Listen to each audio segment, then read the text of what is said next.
एक दिन नमाज के बाद पैगंबर मोहम्मद मुस्कराते हुए मिंबर पर आए। सभी सहाबा हैरान थे।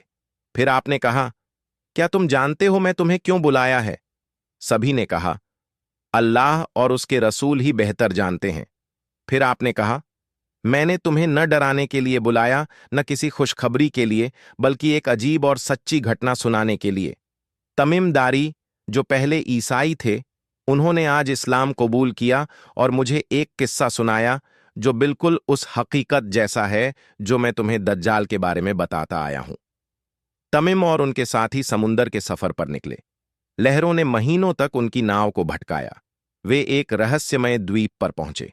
वहां उन्हें एक अजीब जीव मिला, पूरा शरीर बालों से ढका हुआ, आगे पीछे का फर्क समझ नहीं आता।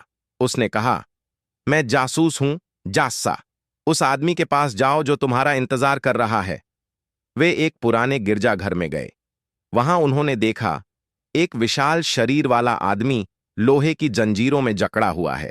उसने पूछा, तुम कौन हो? उन्होंने सब कुछ बताया। फिर उसने सवाल किया, बेसान का बाग फल दे रहा है? हां। वो जल्द सूख जाएगा। तबरिया झील में पानी है? हां, वो भी सूख जाएगी। झूघर का झरना? हां, और वहां खेती भी होती है। यह भी खत्म हो जाएगा। फिर उसने पूछा, नबी मोहम्मद का क्या हाल है? वो मदीना में हैं और करीब के अरब अब उनकी बात मान रहे हैं। वो बोला, अगर ऐसा है तो उनके साथ चलना ही बेहतर है।